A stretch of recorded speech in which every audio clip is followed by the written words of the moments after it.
மூணு பெரிய star caste நடிச்சு வெளியே வர போற ஒரு Kannada action packet comedy drama movie தான் 45. இந்த படத்துல நம்ம சிவராஜ்குமார், உபேந்திரா, ராஜ்பி ஷெட்டி அண்ட் ஜிஷு செங்குப்டான்னு இந்த மாதிரி நிறைய பேர் இந்த படத்தில் நடிச்சிருக்காங்க. ஸோ மெயினான ஸ்டார் கேஸ்டே நம்ம சிவராஜ்குமார், உபேந்திரா அண்ட் ராஜ்பி ஷெட்டி தான். ஸோ இவங்க மூணு பேரோட ஆக்டிங்கில் தான் இந்த படம் இருக்க போகுது. ஸோ இந்த படத்தோட அனௌன்ஸ்மெண்ட் டீசரும் சரி, கேட்டல் டீசரும் சரி, ஸோ மூணுத்துக்கான டீசருமே பார்த்தீங்கன்னா ஒன்றும் செம்ம க்ரேஸியாக தான் இருக்குது. ஸோ லாஜிக்கு அப்புறம் அப்படின்றத நம்மளால் இந்த படத்தை எதிர்பார்க்க முடியாதுன்னு தெரிஞ்சு போச்சு. ஸோ இந்த படமே பார்த்தீங்கன்னா ஒரு கிரேசியஸ்டான ஒரு படமாக இருக்க போகுது. ஸோ இந்த படம் எப்படி இந்த மாதிரியான ஒரு ஸ்டோரி லைன் அண்ட் என்ன மாதிரியான ஒரு கான்செப்டில் வரப்போகுதுன்றது இப்போ வரப்போகிற டீசரில் தான் நமக்கு தெரிய வரும். இந்த டீசருக்கான ரிலீஸ் டேட்டுமே கன்ஃபார்ம் பண்ணியிருக்காங்க. வர மார்ச் 30 இந்த படத்தோட டீசர் லான்ச் ஆக போகுது.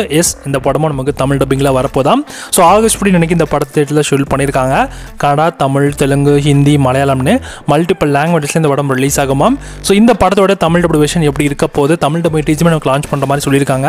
மார்ச் 30 வெளிவரப்போகுது. பார்க்கலாம் இந்த படம் இந்த மாதிரியான ஒரு படமாக வரப்போகுதுன்னு.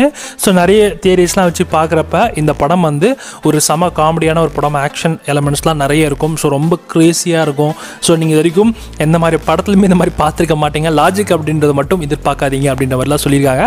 ஸோ கண்டிப்பாக படம் எப்படி வந்திருக்கு அப்படின்றது தெரியல. பார்க்கலாம் டீசர் இந்த மாதிரி டீசர் இருக்க போகுதுன்னு. ஸோ இந்த டீசர் பார்க்க நீங்கள் எல்லாம் வெயிட் பண்ணிருக்கீங்கன்றதை மறக்காம மட்டும் கமெண்ட்டில் கமெண்ட் பண்ணுங்கள். ஸோ இந்த 45 மூவி தமிழ் டப்பிங்லேயும் வரப்போகுது.